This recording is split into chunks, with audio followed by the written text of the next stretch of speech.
Good evening, I'm Marty Olsen and welcome to another edition of City Focus. And I am absolutely enthused tonight with my guests. I think we're in for a real treat. A dynamic gentleman who's doing great work with the youth in New London at New London High School.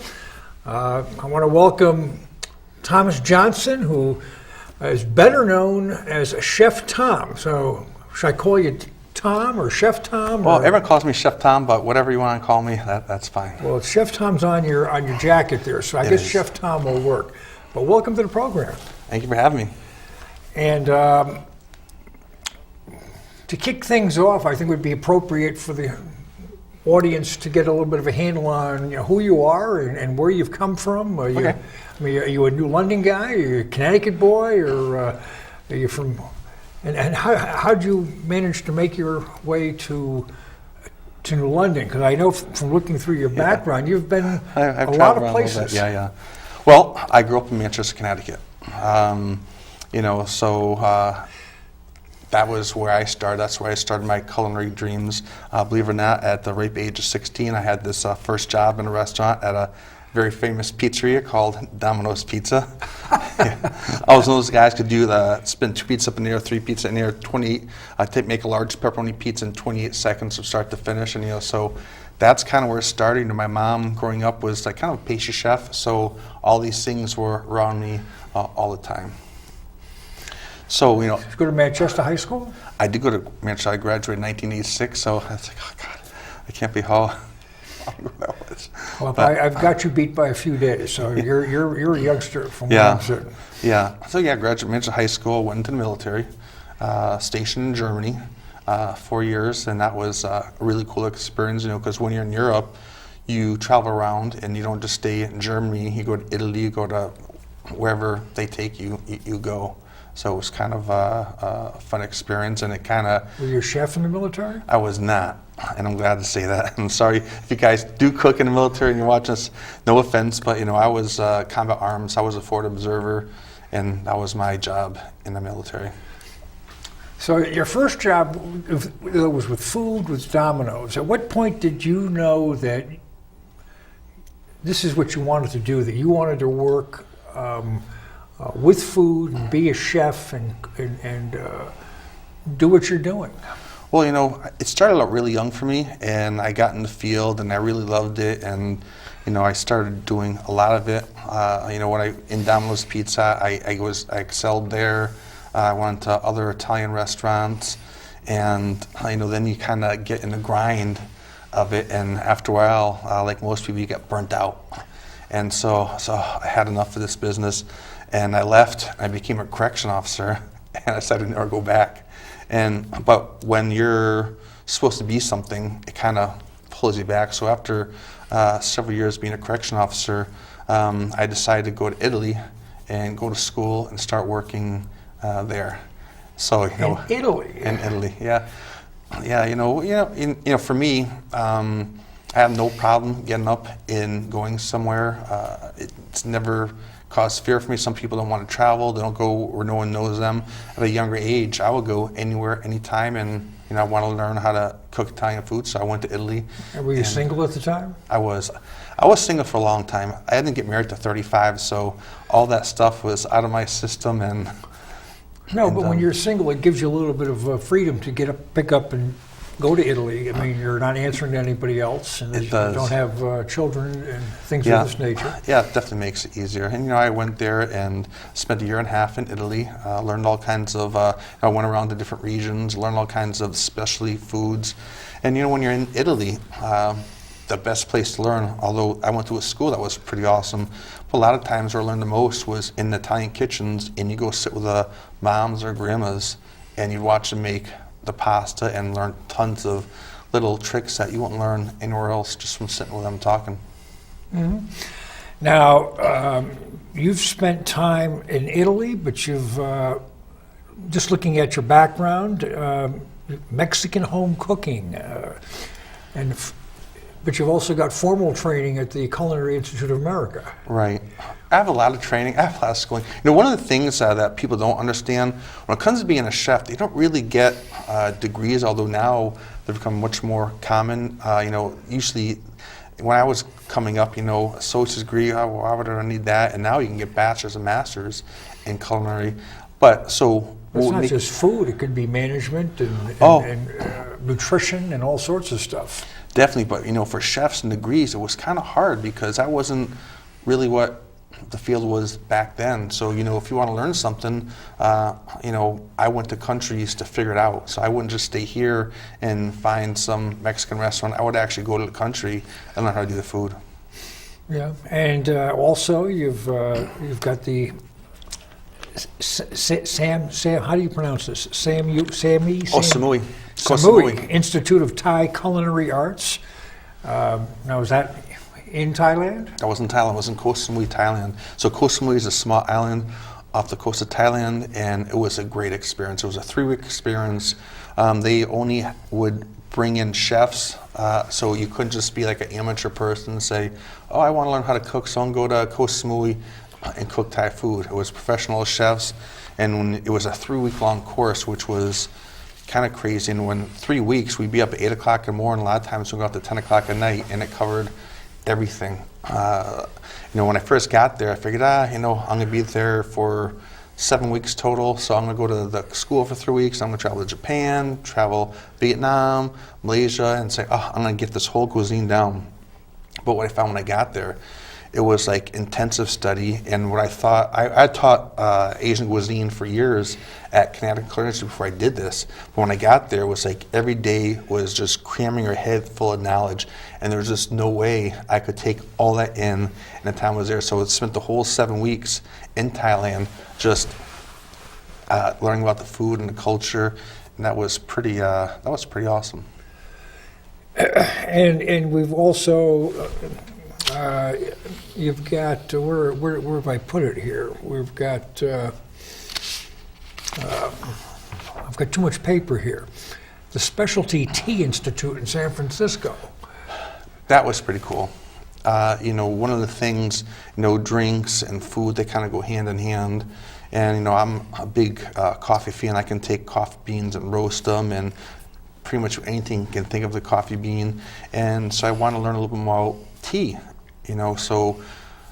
Tea is growing really rapidly in the United States, and so I wanted to kind of know what was going on. So that they actually certify you in tea. So I took the first 2 classes, and they teach you how to taste taste tea. Now, when you think about it, it's like, well, what's so hard about you take the tea, you drink it? But there's actually a whole service, a regiment going to tea tasting. The temperature of water, how long you put the tea leaves in, how many times you actually use the same tea leaves. And it was really interesting. And I probably tried 100 teas over the couple weeks I was there. And it was like, when you're testing or tasting tea, is it just the tea, or do you put sugar or lemon or any additives to it? Well, when I'm tasting, I just want to taste the actual tea itself, so I wouldn't put anything into it because I wanted to see what it tastes like, know what's the difference between the green, the oolong, the black tea, and just get in there and try it. So if you put all that stuff on top, you're not really tasting tea, you're tasting all the stuff on top of it. So I would just do it very plain. And one of the interesting things I found out about if you buy real tea, use the tea bags where the tea itself up to 6 to 8 times, and your best drinks are in the middle. So your 4th and 5th would be your best cup of tea out of those tea leaves. So it's much different than what we kind of consider tea here in the United States, a little tea bag, and they are noise you probably throw after one time because those are like the bottom of the barrel of tea. I'll be darned. So when you are in the grocery store and you're buying your brand name teas, you're suggesting that they may not necessarily be the top of the line. No. I mean, it's kind of like coffee. You have some really expensive coffee, you have really good coffee. It really depends on what the person wants to drink. And so if they're happy with an inexpensive bottle of wine you love, drink that. You don't have to have a $5,000 bottle of wine to make it good. So if you like the inexpensive tea, drink it. But we were just shown the real tea, the whole tea leaves, and how to drink it and how to make it, and it was really super interesting.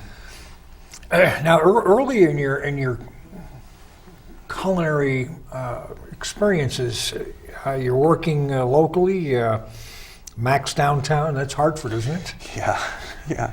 So when I graduated culinary school, that was my first job. Max Downtown, and that was an amazing experience. You know, they would get hundreds of people all night long, and one thing that was really weird in a normal restaurant, maybe 6 o'clock, 9 o'clock, you rush, but then from like 10, 11 o'clock, you'd have another rush, and sometimes 12 to 1 o'clock, you'd have another rush. Some nights you're doing 1,000 people in a night, and you're just like pounding these dinners out and just, doing the best quality of food, and, so it was really amazing experience. I didn't think you could really do that quality of food that fast in that kind of setting, so that was super interesting. Now, you've got quite a lineup of other places that you have worked. You've been an instructor at the Culinary Institute, Connecticut Culinary Institute. Right. Is it a sous chef? Sous chef, yeah. In Florence, Italy. You've been an executive chef also in Italy at La Serena Ristorante. That was actually in Westport, Connecticut. Northern Italian cuisine. Yeah. And you're back at the Connecticut Culinary Institute, competition team manager. Yeah, I've done a lot of competitions. So I went from Connecticut Culinary Institute. I got hired out to Professional Culinary Institute. That was a brand new school that opened up in Campbell, California. And, at that time, that was my favorite job I'd ever have. What they did was they hired the top chefs from all over the world. We come in and we teach the students the best of the best. Everything we had was the best. And, at the time, I was quite a bit younger. I was just honored they would think of me to come to the school and help and open the school. And, so we had students who won national championships. We sent students to Olympic tryouts, and they made the Olympic team. Mm-hmm. And so we did a lot. Not only that, but just teaching the kids how to cook cuisines from all the world was pretty amazing. And the experience that I had, one of the things they were really into was making sure we were the best at what we did. So one of the things they did for me was I spent 3 weeks in an authentic Chinese restaurant in Fremont, California. And, so you're going in there, and the way they set up the restaurants is so much different than how we set up ours. The expediter, the person who usually calls out the food, they actually take the food, put it in the little dish, and it gives it to the cooks, and each cook cooks a different thing. So one guy might do 3 or 4 dishes, this guy might do 3 or 4 dishes, and so you just put the food up there, and they know what they're making, and they control the line just like that. It was very hands-on, and one thing I always joke about, they like to keep the secrets of the cuisine to themselves, and really sharing the secrets.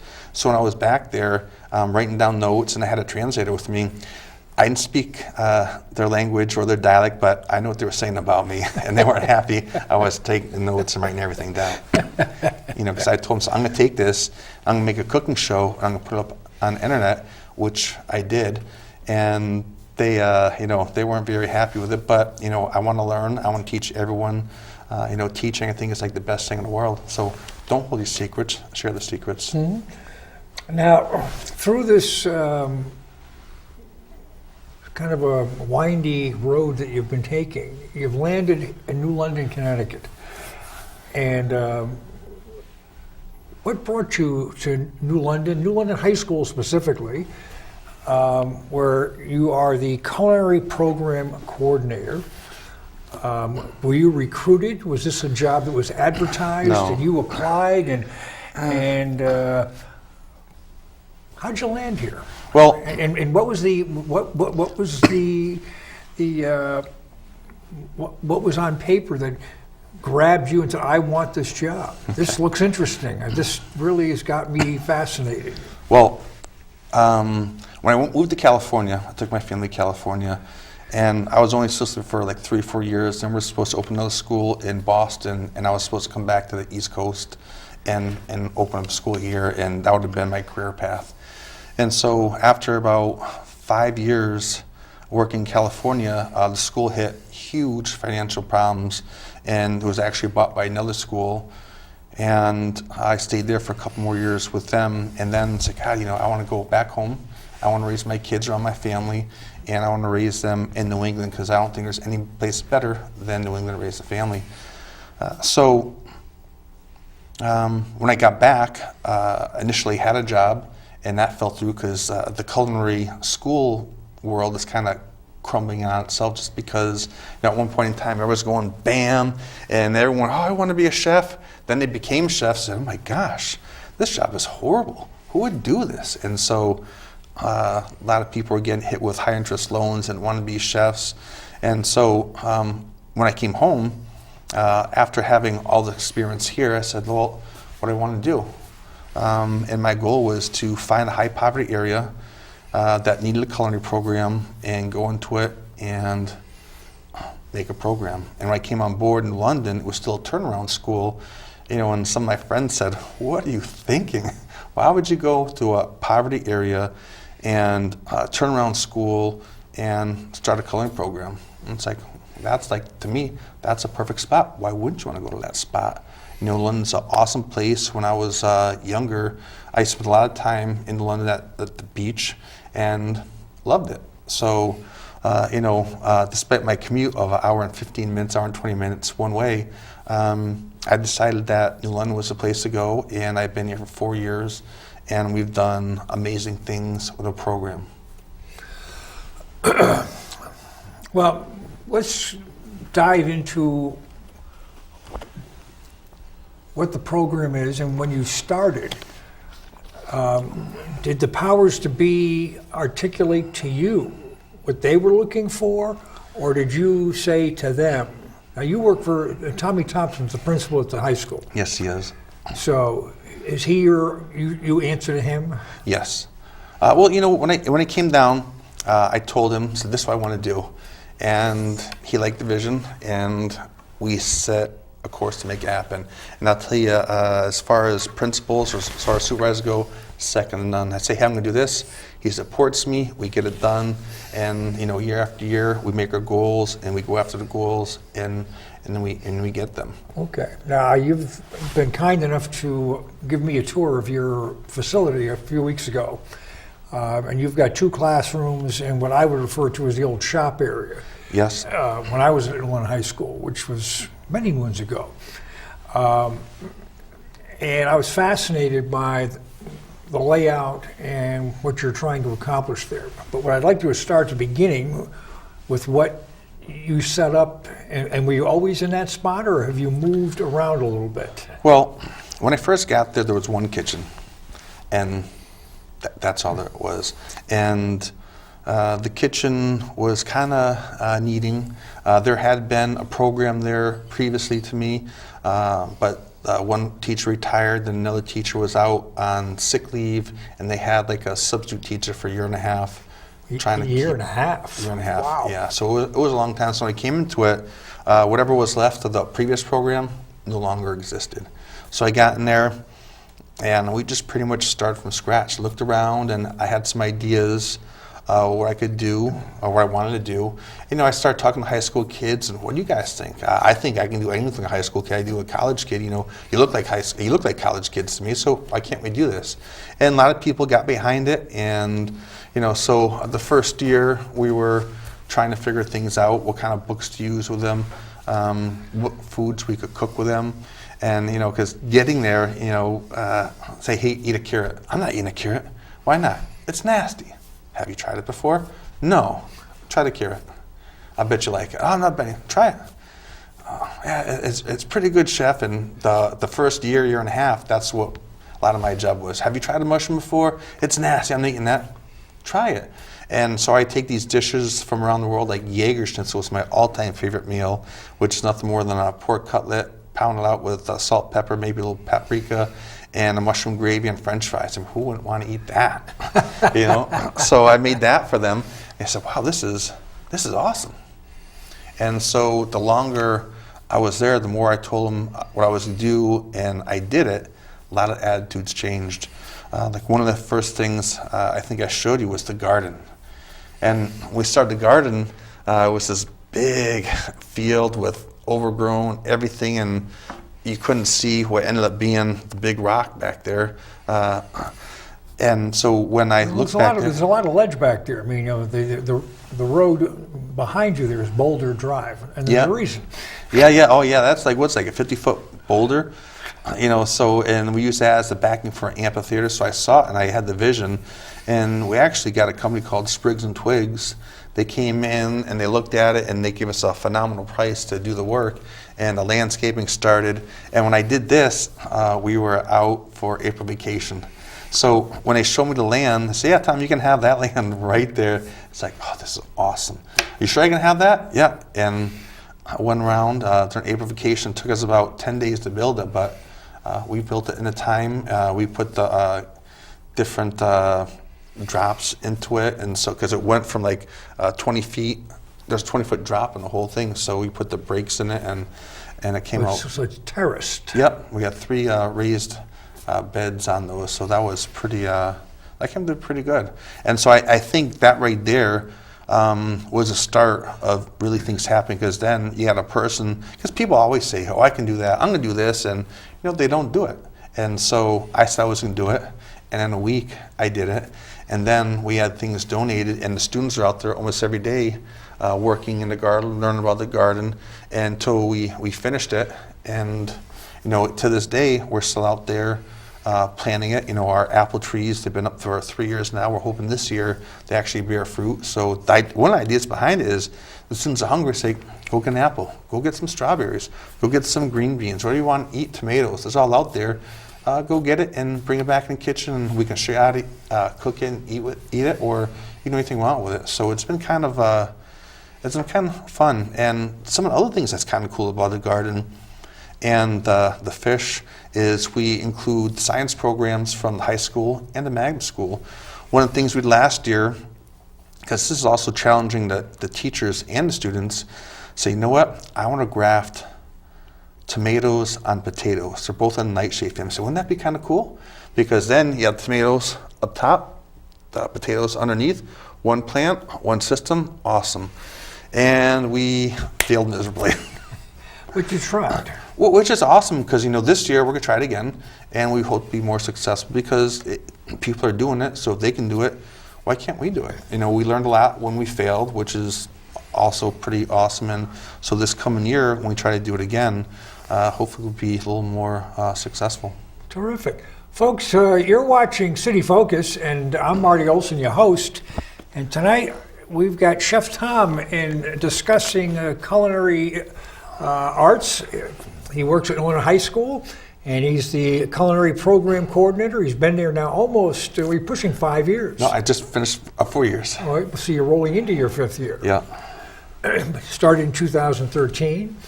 And fascinating story he has of how he's got here, and we're just starting to get into what he's doing at the high school.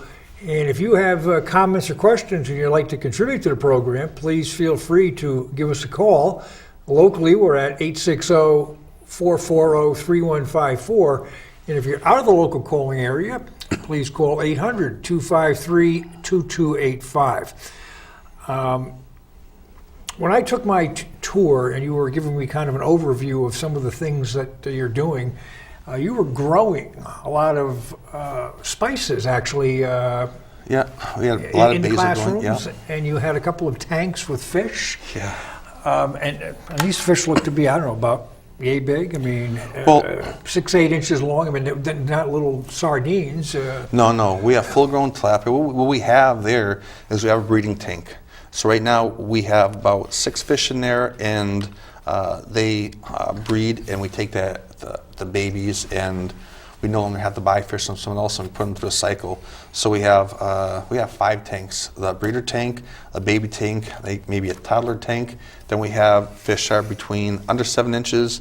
Then we have fish that are above 7 inches. And so right now, our biggest tank we've had for probably around a year and a half now. And that tank is ready to use. We have a license to sell fish. We have a license to be a farmer, so everything we grow, we can sell. A restaurant or a bakery, we just became a manufacturer too. So when we built our new products, we could actually go out there and sell those too. Also in that area, there was a shrimp tank. So we had freshwater fish, and right now, the shrimp are about this big. Well, not all of them, but a lot of them are about this big. And we're going to eat those pretty soon the students are very excited that we're going to actually eat these. Are they going to eat them or are you going to sell them? We're going to eat them. We could sell them, but right now, this product, our bread, is really what's making our money in the business.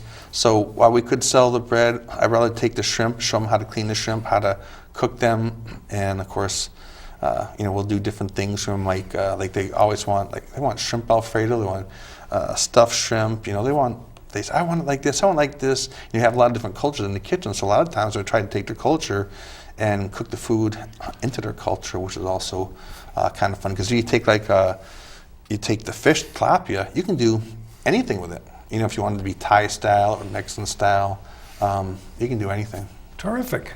It looks like we've got a call. Reg, we got a new call here or what? Well, I'm going to give it a shot here. Good evening, you're on the air. Hi, Marty. I have a question for your chef, Please. Tomm there. Is your bread in ShopRite? I was in there last week and couldn't find it. Yeah. Where is it? Well, what happens is this. We were on break and we did midterms, so right now there isn't bread in there, but starting this Friday, we'll be back. Right now, we're at Fiddlehead, so if you're dying to have our fantastic bread, you can go to Fiddlehead and pick it up right now. But Friday, this will actually be in ShopRite. Okay. Are you going to make any other items and put in the stores? Yeah, actually. Stop and Shop or? Well, we haven't. Right now, we've been dealing with ShopRite in London because they've been very generous with everything for us. We're not against going in any other store. Right now, we're working on different products. We're in the process of making. Right now, we make fresh pasta. We only sell it to restaurants. Pretty soon, we're making dry pasta. Our goal is to make dry pasta. We're going to make some sauces, focaccia, and open up something called the World Night Wednesday. So a family can get together, buy some food, cook it together, have a great time, nutritious food, and spend the night cooking and having a good time with it. That'll be rolled out later on this semester. So, we are working on products, and if there's products that you want us to make, you can let us know. If you eat any restaurants in London, we just did a thing with hot rods, and Rod came in and said, Chef, I want you to make an Asian-inspired sauce. So our students learn how to cost it, package it, kind of different pricing scale than what normally people do for selling large quantities, and they learned from the Department of Consumer Protection how to do labels. And so we had this big competition. We had 8 teams, and we brought the sauce to Hot Rods, and they picked one, actually picked the top 3, and the students got gift certificates to go to this restaurant. So today, I don't know if you're still out, but this week is Restaurant Week in downtown London. So I was at Hot Rods for dinner tonight, and of course I ordered the wings and the fries, and I had a nice soup and a nice piece of cake for dessert for 2018. So that was kind of cool too. So we work with local restaurants, we work with local groups, so we have a lot of things going on. Yeah. Now another question I have to ask you. And I understand, well, I was told that, I don't know if Tommy was contacted, if you were contacted by the New London Senior Center to either have a lunch there with the food they prepare, have a tour of the facilities, spend a little time. And I don't know if you know anything about that, or if you know if the high school has been contacted by the Senior Center. Well, what happened? I was contacted probably the end of last year during the Christmas season when we were super busy with one of the other things we do is we made meals for 80 families. And Over the holiday. What's that? For the holidays? Yeah, for holidays. And so I had a lot of calls from people because calls like that are very common in this business. And so I asked them to call back right around this time of the year just because I'm not as busy trying to get the food out for 80 families. We're not gearing up for the midterms. But that's something we like to do. We like to have people come in and show them what we're doing because it's unique, not just to New London. Right. You're not going to find a program like that anywhere around here. So Okay. I would love to Because- have them in anytime. I'd love to have you come down and show you what we're doing. Anyone wants to come down, I would love to give you a tour of what we're doing. Do they need an appointment? And you're or right just in the show up? regular high school, right? Yeah, you'd have to contact me and set up an appointment, but usually after like 2:15, 2:30, I have plenty of time to tour people. Now, I know because down in New London at the Senior Center, they usually go on little jaunts every Wednesday. They go somewhere. And they've been to Norwich Tech and Grasso Tech for their lunches that Awesome. they have. Now, do you also do things like that? Well, right now, we're still building a culinary program. Eventually, our goal is to have a restaurant. Right now, we do not have a restaurant, but that doesn't mean we couldn't host some people at the school. But right now, we're not 100% set up for that. Okay. Just because, right now, eventually there's going to be 4 levels of culinary. Right now, we have 2 up. The third one's going to be a restaurant, and I'm hoping to open it up on Bank Street in downtown London, and have the students another layer of education. Because in reality, our programs could be a school to work program. So after they go through the school, they'll go through the restaurant program, and we'd like to have them work at the casinos, maybe Electric Boat, or any place. So that's all the schooling they're going to need. They're not going to need to go to any more culinary school or anything. They can just go right to work. That's the goal of the Right, program. And when would be, if they wanted to come and see the facility? I mean, I don't know what kind of schedule you have during the day. I mean, they usually do things, late in the morning, and by 1:30 they're out of wherever they're everybody's got to get home. I mean, is that a time that would be? I'm sure we can make it feasible? work. We'd have to kind of look at the schedule, because one thing that's kind of interesting, we have a rotating schedule. So there's 7 periods a day, but each day 1 period's gone. We'd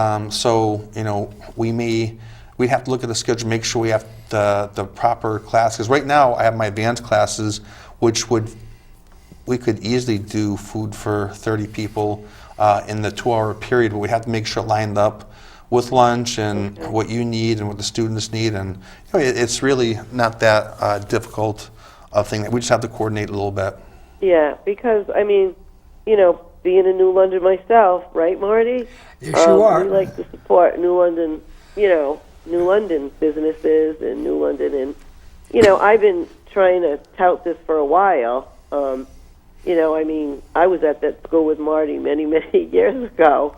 So, and I think it would be nice. So, okay, I will keep this in mind, and I might come up one of these days and check it out, and I'm gonna pass this on to them at the Senior Center, because I have mentioned it a couple of times in the past year, and for some reason it hasn't worked out. But now that I see you on TV tonight, I want to get the ball rolling on this, because I feel, it would be great for you guys. It would be great, for us to support New London, especially, the programs that the kids do. So I may pop in one of these days. Thank you. You're doing a good job. And make sure that bread gets there. Oh, we got it right here. It'll be All there. right. Oh, hey, it's in Fiddleheads right now, so you go tomorrow, it'll be there for you. Okay, thanks. Have Thanks a a good lot. night. Good night. Thank you for the call.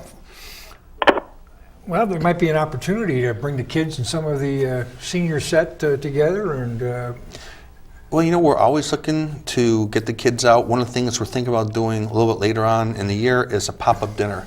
Because if you look where the kitchen is, where the garden is, there's a nice little paved area. We're going to block that off and actually have like maybe a sunset dinner and right over the garden, and have that all look pretty nice. So, the opportunities are endless. yep, we got another call, so we're going to go right back to the phones. Good evening, you're on the air. Good evening. Hold on, I'll send it in to you. Thank you. Oh, it's flashing. Let's try again here. Good evening, you're on the air. I can hardly hear you, Marty. I say, good evening, can you hear me now? I can't hear you. Let's try, can you hear me now? No. Geez, you're coming through loud and clear. What's your question? Well, I had following up on what Cheryl said because she took a couple of my questions. That's okay. A few years ago, we did used to go to the high school and have lunch. But the other thing that we did, when OIC had their culinary program, they would come into the senior center once a month, and the students would prepare a lunch. And maybe that would be something that Chef Tomm could think about also. Oh, it's really tricky taking students out of school to off-site location, do catering, and bring it back. It'd be much easier to bring people to us to get it done. Not saying it can't happen, but right now, the way we're set up, it'd be much easier you came into the school and had the lunch. Also, we get an opportunity to show you the new kitchen we just opened up right before school started, the beautiful garden, the fish, the hydroponics, the aquaponics. So coming to school would be a pretty cool opportunity for you to see what we've done with the program over the last couple of years. Yeah. And I might want to point out too is that for clarification, what you're doing is you're not the food service provider. That's Brigade. Okay, well, I can totally hear you, so I'm going to hang up. Thank you. Thanks. Is that your program is academic. You're not Yes. the No. food service provider. No, You're we're the not- Whaler Café. We're, I was there before Brigade. We started the program before Brigade, and, I wish them nothing but the success.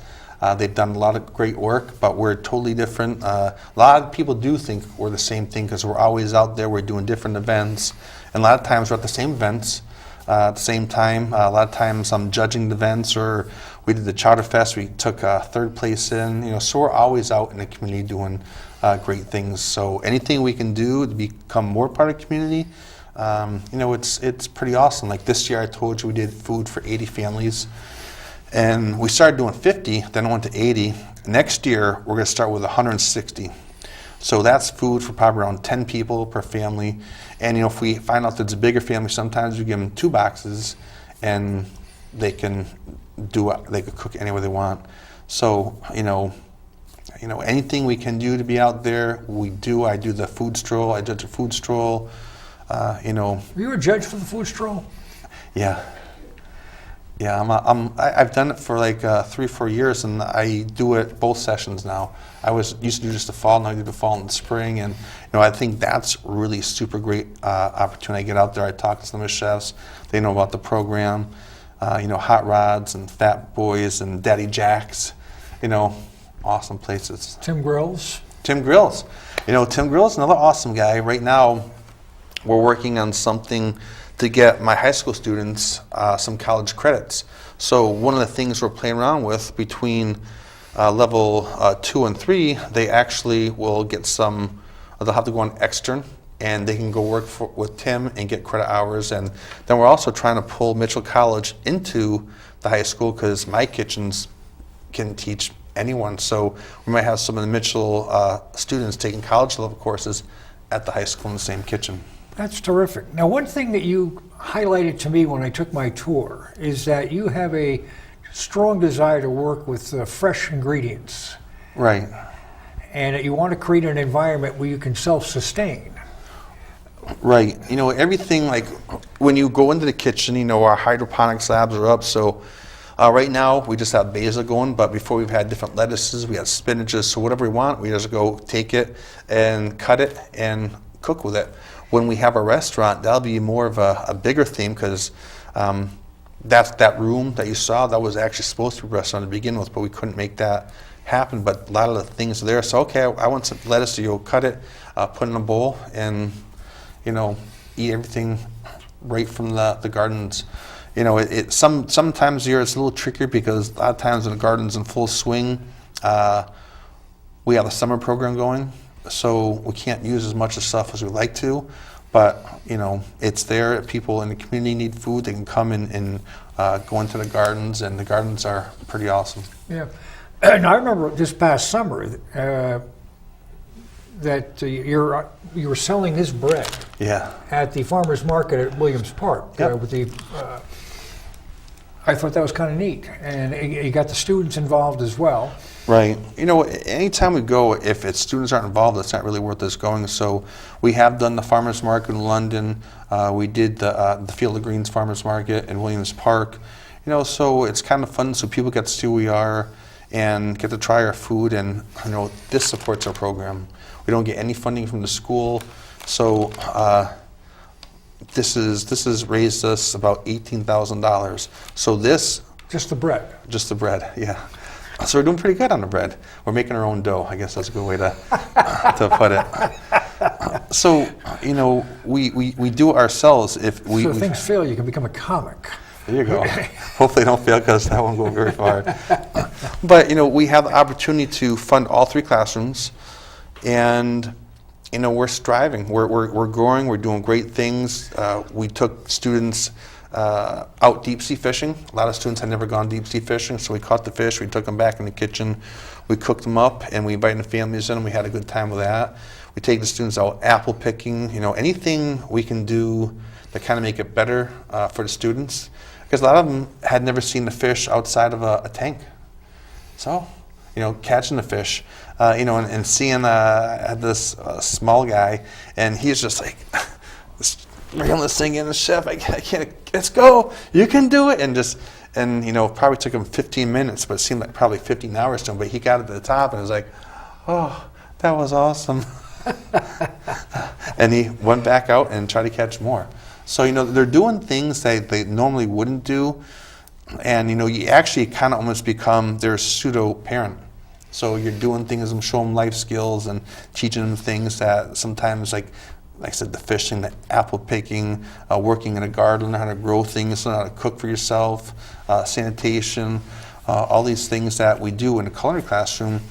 To me, it's probably the most valuable class in the school, because they have to eat every day, they have to, you know, take care of themselves, and we teach them all those skills. And throughout the program, you know, math's in there, science in there, English is in there, so all these great subjects come into our world, and they see it, and they have a good time real with it. life. Yeah, and so, you know, sometimes they're tricky in the beginning because I'm not trying that, but by the end, they're trying it and they're liking it. So Yeah. Now, one thing you mentioned to me, again, going back to my tour, and I think it's important, is that you know, New London's got a pretty diverse culture and population, and that you have students coming into your classroom, coming from different backgrounds, and they prepare food at home differently. It's not, everything is not Howard Johnson's Right. or Denny's. I mean, Right. so I suspect that that's good for the whole. it is. You know, sometimes I've had parents come in, say, Chef, my mom wants to show you to make rice and beans. Bring her in. Hey, my mom wants to show you how to make this rice. Or my dad wants to show you how to make a dish in my culture. Bring them in, let me know what they need.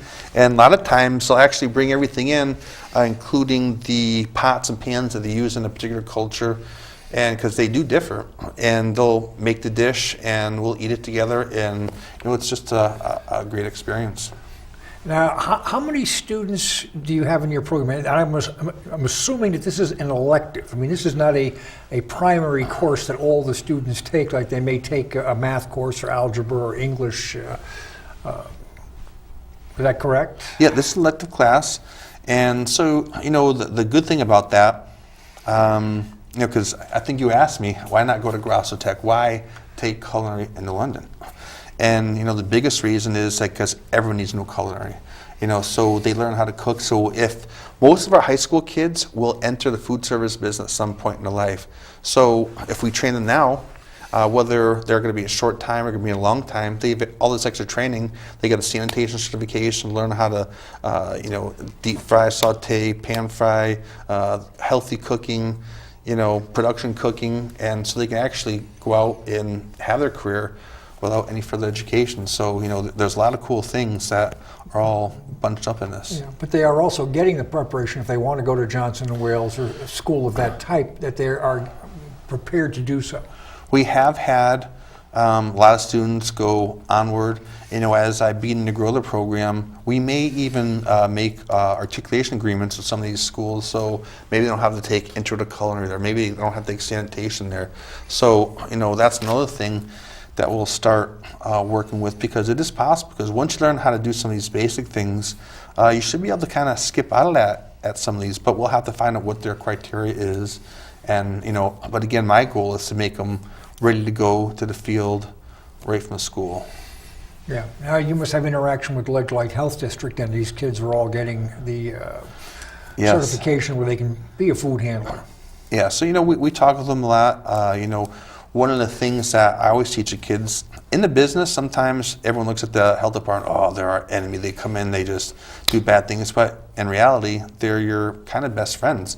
So, they're there to educate you. So if you make a mistake, they tell you, hey, this is what you need to be. This is what the standards are. And I've never had a bad experience with any health department. Ryan, who runs that, I used to work with Ryan in Westport, Connecticut many years ago. So even over the years, I didn't see him for a long time. When I came back here, I said, I know you. And because the culinary world is kind of a small world, but Karen is the person I talk to the most at Ledge Light, and she's always been awesome. I call up, hey, got a question on this. How does this work? How does this look? Because when we start getting our manufacturing license, a lot of times I start with them. What do I do? How do I do this? Oh, call this person, and you call that person, and you get the information. And so we have a lot of licenses. For high school, to have the manufacturer license, bakery, restaurant, farm, we can sell produce, and a manufacturing license. That's kind of not normal. And one of the things in level 2, we do a lot of product development.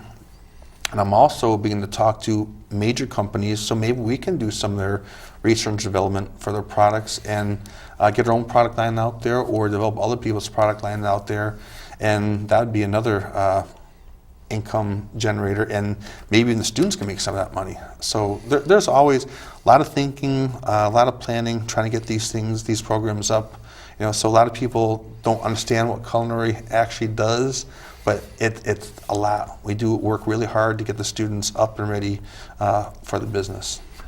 Well, it's all been, I think, terrific, and I hope that the audience is getting a reasonable feel for what you're doing here, because you're touching on a lot of different areas. Yeah. And a question that I asked earlier, and we kind of got sidetracked, is how many students are coming through your classrooms each day? And, Well, I mean, if they're in there for an hour, they can't. There's only so much you can get done in that limited amount of time each day. And are they in every day, or are they in every other day? How does that work? Okay, so they're in every day, and we just hired a new instructor, so now we're probably close to 350 a day. 350 students. 350 students a day. And it's an hour a day, and there's a rotating schedule, so while there's actually 7 periods in a day, we only have 6. So, we meet with those students, and when we get into, we just finished pastry and baking last semester, and so, we might make the dough one day, and we might roll it out and make pretzels or bagels or flatbreads the next day and cook it off. So when you look at it, you break it down so they can manage it, and off they go. We just started soups, sauces this week. So stocks take several hours, some short time, some overnight. And so we'll make these stocks, and we're making vegetable, chicken, and veal. And next week we're making clam chowder, split pea soup, French onion soup, and clam chowder. Did I say clam chowder? You said clam chowder. If you can have it twice, I'll be there. Cream of broccoli or cream of mushroom. So, all sounds good to me, and I love soup all year round. So there are different techniques. So we'll show them how to do these techniques. And so a lot of this is technique based. When we teach them how to do a soup, whether it's a cream soup or a puree soup, they understand it, so they can do cream of broccoli, mushroom, asparagus, whatever you want to do, same technique. Same thing with chowder. They can do any type of chowder, any type of So thing Rhode like that. Island, New England, Manhattan. Once they understand the technique, they just apply it to different soups. Fantastic. Folks, we're winding down. We're down to our last 5 minutes, but if you'd like to jump in and make a call, you still have time. Locally, we're at 440-3154, and if you're out of the local calling area, 800-253-2285 to offer your input with Chef Tomm. It's been a fascinating conversation here for this hour. Now, you've mentioned working with some of the local businesses. Do you anticipate, while the kids are in school, that they may have opportunities either for employment or perhaps internships, whether it's working with local businesses or perhaps institutions? I mean, the hospital needs, they provide food. Ocean Beach has opportunities in the summer months, which may be off for school, but opportunities for high school kids that are 16 or older to go to work down there in their banquet facility. Yeah, well, we're open to anything. So if people have ideas, say, hey, I'd like to hire students. We'd love to hear from you. We'd love to work something out for the students. Right now the biggest thing was at Mitchell College. Tim Grills, we're kind of talking with them, trying to figure something out. The whole idea is they all will have to have some type of work experience before they get to level 3 of the restaurant. So it's going to have to happen. We will make it happen. It's going to be a great learning education for the students, and it'll benefit them greatly in the long run. Okay. Now, the Whaler Café, that's your baby, correct? That's my baby. Okay. Now, let's offer some clarity to the audience what Whaler Café is and what it means. So the Whaler Café is a culinary program at the high school. This logo right here was designed by a student my first year there, and the program is designed for the students to give them the best opportunity to get in the culinary arts. Again, I don't particularly care to become chefs, but know how to cook for themselves. Same thing I tell my kids, don't become a chef. But if after all that they still want to do it, of course I'm going to talk with them and give them all the benefits to the field, and anything I can do to help them enhance their career, I'm going to be there for them. Well, there's a lot of different jobs in the food service industry. It's not all behind the stove. I mean, there's ordering and understanding dietary needs and health, and things change too. I mean, what's today is deemed to be healthy 10 years from now may not be. That's very true. I remember as a kid growing up, eat margin, it's better for you. Now, it probably killed a whole bunch of people. But we talk to them when we do our recipes or we do our formulas, our techniques in classroom. We tell them, if you want to make it healthier, you omit this, you might add this. So it's not just we don't not educate them on. We're educating them on everything as we do it. So that's a great benefit to them. Yeah, and I'm glad that you're working with fiddleheads, because that certainly I think dovetails nicely into what you're trying to accomplish. It does, fiddleheads, hot rods, ShopRite in London. Right now we're about to open up our bread to all 3 stores that the Capano family owns. So the that's Capanos are very, very civic-minded. They're awesome. When I first told them about this, and I talked to Ken, and he was saying, this is what we're going to do, this is how it's going to look, and we've just gone forward full speed, and anything we make, he wants us, he'll buy. So when you're worried, oh my gosh, how can I fund this program? That's what saves us. And I think that's important too for the audience to recognize. You're paid by the city. You're staff. I am. But the materials to make this, are coming from what you sell. Yeah, like I said, we make our own dough. So if we don't have these partnerships, we have no money, we can't teach, and that's that. Yeah. We've got a call. All right. Good evening, you're on the air, and you got about a minute.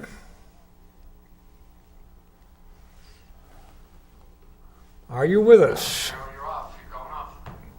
Okay, it looks like the 1 minute sign says we're going into fade mode. So, Chef Tomm, thank you much. Thank you. It's been a terrific program, and we'll see you next week on City Focus.